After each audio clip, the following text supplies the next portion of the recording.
Oke guys, jadi kali ini kita akan bahas tentang factual report text atau yang lebih sering kita kenal dengan report text ya. Jadi kita bahas dulu definisinya. Apa itu factual report text? Factual report text adalah suatu teks yang mempresent atau menghadirkan informasi tentang natural or social phenomenon. Jadi tentang fenomena-fenomena yang natural atau fenomena-fenomena sosial based on fact yang berdasarkan fakta.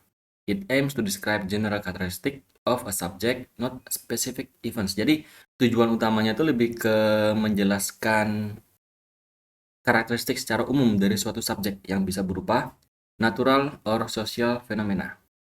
Contohnya nih, topiknya tuh bisa berupa animal, planet, centuries, machines, natural disaster, tools, dan lain sebagainya.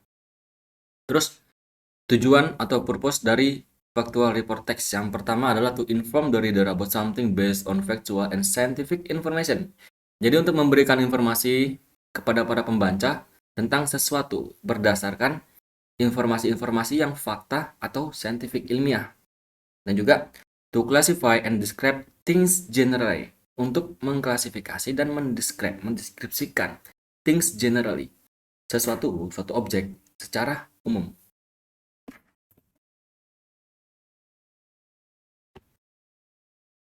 Untuk struktur atau susunan dari factual report text sendiri itu sangat sederhana. Secara umum dia punya dua bagian. Yang pertama adalah general classification, yang kedua adalah description. Untuk general classification-nya itu umumnya mengenalkan tentang topik apa yang akan dibahas. Contoh, lions are wild animals. Di sini para singa adalah hewan-hewan buas. Nah, kemudian bagian keduanya adalah description. Nah, di bagian description ini, para penulis itu mulai mendeskripsikan detail terkait topik tersebut.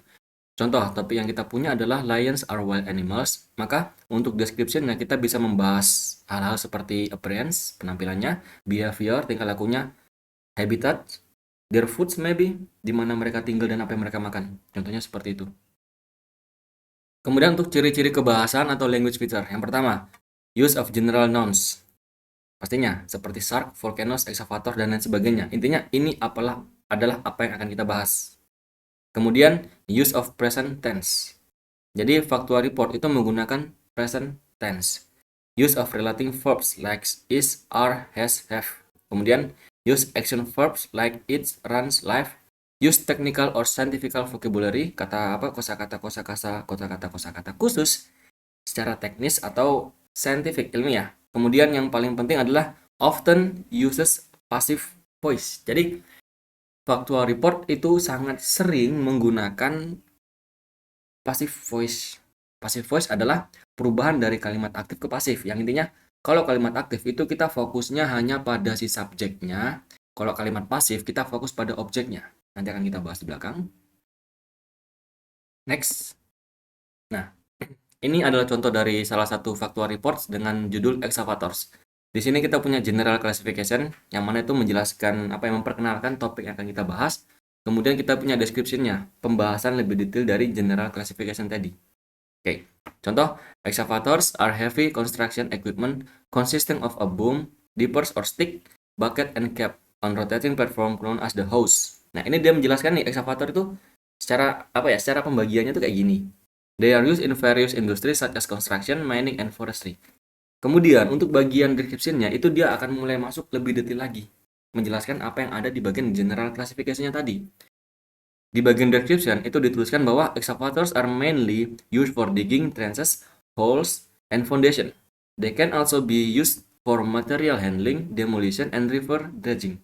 Excavators come in different size and can be powered by diesel or electricity.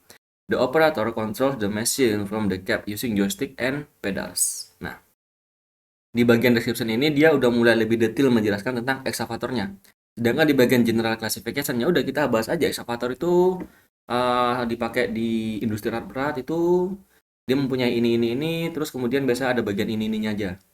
Umumnya digunakan di sini. Nah, kalau di bagian description itu udah masuk ke lebih detailnya. Kalau dipakai di perhutanan itu tugasnya ngapain aja, attachment-nya apa, fungsinya apa. Yang lebihnya seperti itu. Next. Grammar fokus seperti tadi yang digunakan language feature yang digunakan adalah simple present tense. Terus kita punya passive voice juga dan juga kita punya noun phrases. Oke, lanjut. Nah, passive voice. Simple present dan juga simple past tense. Jadi sebenarnya passive voice itu bukan cuma tentang passive voice simple present dan juga passive voice simple past tense. Passive voice itu ada banyak sebenarnya. Jadi tiap-tiap tense itu mempunyai ciri-ciri, rumus, dan passive voice yang berbeda-beda. Tapi di sini kita akan bahas dua saja dulu. Pertama, kita cari tahu dulu apa itu pengertian dari passive voice. Nah, passive voice adalah bentuk kalimat di mana subjek menerima aksi, bukan melakukan aksi. Contoh, the operator controls the excavator. Itu adalah kalimat aktif. Sedangkan kalimat pasifnya adalah the excavator is controlled by the operator. Sekarang kita analisa lagi. Kalau kalimat pasif adalah bentuk kalimat di mana subjek menerima aksi, bukan melakukan aksi. Berarti kalimat aktif adalah yang ini. Subjeknya melakukan aksi. Nah, aktif, subjek melakukan aksi. Subjeknya adalah operator. Apa yang dilakukan kontrol? Kontrol apa? Excavator. Di sini subjek, di sini verb, di sini objeknya. Tapi kalau kita main ke passive voice itu dirubah. Yang objek ini dia pindah ke depan, sedangkan yang subjek ini dia pindah ke belakang. Kemudian verbnya juga berubah. Dari sini verb 1 menjadi verb 3. Coba kita lihat lagi kalimatnya. Active voice, the operator controls the excavator. Operator itu mengendalikan excavator. Kita pindah ke passive voice. The excavator is controlled by the operator. Excavator itu dikendalikan oleh operator. Kalimat aktif fokus pada siapa melakukan apa. Sedangkan kalimat pasif fokus pada apanya tadi, yang objeknya tadi itu kenapa. Objeknya excavator ini kenapa? Dikendalikan oleh siapa? Oleh operator. Itu untuk pasif. Untuk aktif, kenapa? Si siapanya tuh the operator. Operatornya ngapain? Kontrol, mengendalikan apa? The excavator. Jadi itu adalah gambaran singkat tentang perbedaan antara aktif dan pasif. Next kita bahas singkat untuk rumus kalimatnya. Untuk passive voice simple present tense, rumus umumnya adalah subject, terus ditambah is, mr, to be-nya, dan juga past participle atau verb 3.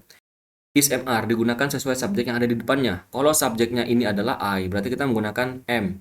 Kalau subjeknya adalah you, we, they, kita menggunakan are. Kalau subjeknya he, she, it, kita menggunakan is. Oke. Sampai sini kita kembali lagi ke sebelah. Contoh yang tadi. The operator control the excavator. Terus pasifnya, the excavator is controlled by the operator. Nah, bisa kita lihat kalau excavator ini jumlahnya cuma satu, karena excavator aja, nggak ada S di belakangnya. Kalau lebih dari satu namanya excavators, ada S-nya ya. Karena cuma satu, dia masuk dalam kategori it, satu benda, tunggal. Pakainya yang is. Jadi, the excavator, to be-nya is, terus verb 3, ditambahi by the operator. Nah, itu mengacu pada rumus yang di sini. Subjek yang tadi siapa? The excavator is controlled ditambahi by the operator di sini. Contoh lagi, ada contoh kalimat. Kalimat aktifnya adalah mechanics repair the engine every day. Oke. Kita pindah ke pasif. The engine is repaired every day. Jadi kita boleh pakai by the mechanic atau kita boleh skip by the mechanicnya. Nah, kalau kita lihat di sini dia menggunakan to be is. Kenapa? Karena engine cuma satu tunggal. Cuma engine, bukan engines. Nggak ada S di belakangnya ini. Makanya dia pakainya yang is. Terus lagi, kalimat aktifnya, they clean the workshop regularly. Kita rubah ke pasif, berarti workshopnya pindah ke depan. The workshop, nah workshopnya cuma satu, bukan workshops. Nggak ada S di belakangnya, cuma workshop biasa. Makanya kita pakai is, karena cuma satu. The workshop is cleaned regularly. Oke, kapan kita pakai passive voice? Untuk menyampaikan fakta umum atau kebiasaan ketika pelaku tidak penting atau tidak diketahui. Intinya kita nggak perlu tahu siapa sih yang melakukan itu, tapi kita pengen tahu aksinya apa, dampaknya apa ke objeknya. Hampir sama kayak yang tadi di depan. Oke, lanjut. Sekarang passive voice yang simple past tense. Untuk rumusan umum kita punya subject plus was atau were dan juga past participle atau verb 3. Nah, kapan kita pakainya? Kalau subjeknya adalah I, he, she, it, atau yang jumlahnya tunggal yang cuma satu tadi, kita pakainya was. Kalau yang di simple present tadi itu semacam kayak yang is-nya tadi itu ya. Sedangkan kalau subjeknya itu ada you, we, they, atau jamak, atau lebih dari satu, kita pakainya yang were. Contoh kalimat, the workers repaired the bulldozer yesterday. Oke, perhatikan. Kita rubah ke pasifnya. Objeknya adalah the bulldozer, cuma satu. Bulldozer biasa, nggak ada S-nya kan di belakang. Makanya untuk kalimat pasifnya itu the bulldozer was repaired yesterday. pakai was karena cuma satu di sini. Selanjutnya, they painted the walls last week. Oke, perhatikan the walls. Kalau cuma satu berarti cuma wall biasa, nggak ada S-nya. Tapi karena ada S-nya berarti lebih dari satu. Maka untuk passive voice-nya, the walls were painted last week. Oke, kapan digunakan? Untuk menyampaikan kejadian yang sudah terjadi di masa lalu dan juga kalau memang kita nggak mau fokus ke pelakunya, si siapanya itu. Nah, perbandingan singkat antara aktif dan pasif. Present, they operate the machine. Kalau dibuat pasifnya, jadi the machine is operated. Boleh kita pakai by siapa tadi ya. Kalau pasnya, they operated the machine. Nah, perhatikan. Kalau di sini present dia pakai verb 1, operate. Kalau pas dia pakai operated. Untuk pasifnya, present langsung aja is operated. Kalau untuk pasifnya yang aktif, yang yang pas ini dia langsung the machine was operated. Jadi ada tambahan wasnya juga. Seperti itu. Tips mengenali passive voice. Bagaimana sih biar kita bisa kenal dan mudah paham kalau passive voice itu seperti apa? Pertama, selalu ada bentuk to be dan verb 3. Seperti ini, is dan operated, was dan operated. Kemudian, sering digunakan dalam laporan, deskripsi alat, atau prosedur kerja. Bisa ditambahkan by plus agen, atau yang tadi, by siapa-siapanya itu. Bisa kita tambahkan jika perlu disebutkan. Kalau nggak perlu, tidak apa-apa. Contoh, the truck was driven by the technician. Kalau emang kita pengen bahas, kita pengen sebutkan juga siapa sih yang menyupiri truk tersebut, ya kita tambahkan aja by the technician. Itu adalah by plus agen.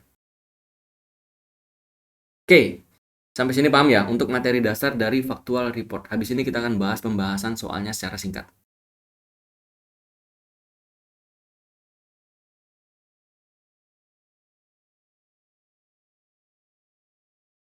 Oke guys, sekarang kita masuk ke pembahasan soal. Nah, jadi for your information nih ya, kalau untuk soal-soal yang berhubungan dengan factual report text itu biasanya soal-soalnya tuh menanyakan tentang isi dari teksnya. Gampangnya gini nih, kita punya contoh teks ya, katakanlah kita punya contoh teks itu membahas tentang kucing gitu kan. Nah, pertanyaan-pertanyaan yang muncul itu akan membahas ya yang ditanyakan ya seputar kucing yang ada di teks tersebut, seperti kucing itu makannya apa, tinggalnya di mana, ciri-cirinya seperti apa, spesiesnya apa aja, jenisnya apa aja, ukurannya apa aja, umurnya berapa tahun, coraknya apa aja.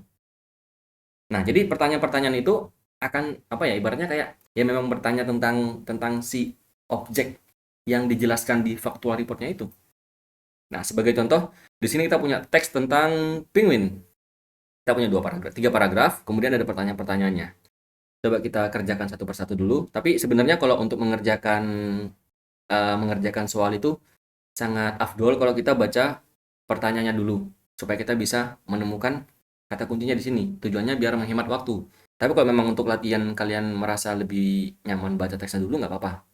Tapi di sini coba kita baca pertanyaannya dulu ya. Jadi pertanyaan pertama, what do penguins use their wings for? Penguin itu pakai sayapnya buat apa sih? Perhatikan di sini kata kunci adalah their wings. Ada kata kunci sayap. Penguin pakai sayapnya buat apa? Nah, kita cari di teks yang ada kata-kata wings-nya. Kita scanning aja, penguin fly, although they are birds, penguins cannot fly. Nah, ini. Instead, they use their strong wings to swim underwater. Kata kunci adalah wings. Sini ada wings ini kan, sesuai kan? Nah, berarti jawabannya ya pasti di sekitar sini. Instead, they use their strong wings to swim underwater. Jadi, penguin itu menggunakan sayap mereka yang kuat itu untuk berenang, karena mereka nggak bisa terbang. Nah, berarti jawabannya adalah untuk berenang. Kita lihat di opsi jawabannya. What do penguins use their wings for? To fly across the ocean? Nggak mungkin, karena dia nggak bisa terbang gitu kan. To keep their balance? Nggak disebutkan. To attract mates? Untuk menarik lawan jenis? Nggak disebutkan juga. Ini, jawabannya adalah D. To swim underwater. Oke, ketemu ya. Next, pertanyaan nomor 2. Coba kita lihat dulu pertanyaannya. Where can penguins be found? Where itu berarti lokasi. Jadi ini kemungkinan bertanya tentang di mana sih penguin itu ditemukan. Nah, coba kita cari teks yang berhubungan dengan lokasi, nama tempat, dan segala macam. Di sini tidak ada. Most penguins in... Oke. Live in. Oke, tempat tinggal. Berarti sesuai dengan tadi kan lokasi habitatnya itu kan. Most penguins live in cold places like Antarctica. But some species live in warmer climate such as South Africa and Australia. Oke, jadi ada 3 info nih. Penguin itu umumnya di Antartika, tapi ada sebagian spesies yang tinggal di tempat yang lebih hangat. Seperti South Africa, dan juga Australia. Jadi jawabannya adalah antara tiga ini. Antartika, South Africa, dan Australia. Coba kita lihat jawabannya. Only in Antarctica? Enggak, karena ya tadi ada yang hidup di Afrika dan juga Australia.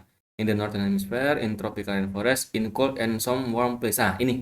Lebih tepat adalah ini. Walaupun dia nggak menjelaskan. Sorry.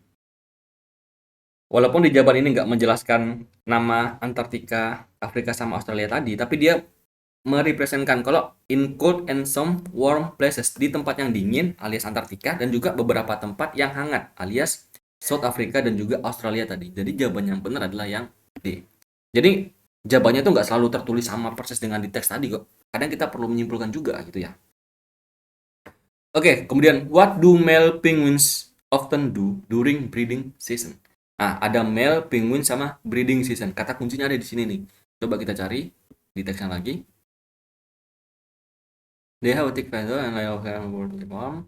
Penguins are certain animal. They live in regular colonies during breeding season. Ada di sini. During breeding season, male penguins often take care of the eggs while the females go hunting for food. Oke, ketemu. Ada breeding season, ada male penguins. Penguinsnya kenapa? Male penguinsnya kenapa nih? Penguin jantannya kenapa nih? Saat musim kawin, gampangannya kan seperti itu. Di sini dijelaskan kalau male penguins itu menjaga telur yang berbulu mara yang female-nya. Nah, coba kita lihat opsi yang cocok. What do male penguins often do during breeding season? A. Go for hunting for fish. Enggak, yang berburu adalah yang female. Migrate to other colonies. Apakah mereka pindah ke koloni lain? Enggak disebutkan juga. Build nest in tree. Ngapain mereka bangun sarang di atas pohon gitu kan? D. Take care of the eggs. Oke, jawabannya ketemu. Take care atau merawat, menjaga telur-telur yang ada. Oke, jadi guys, kurang lebihnya seperti itu untuk pembahasan soal-soal yang berhubungan dengan faktual report text. Tapi mungkin kalian juga akan ketemu soal-soal yang berhubungan dengan passive voice secara khusus. Jadi kalian diberikan satu kalimat aktif, kemudian kalian disuruh untuk merubah kalimat tersebut menjadi kalimat pasifnya. Itu bisa kalian pelajari di rumus-rumus terkait passive voice.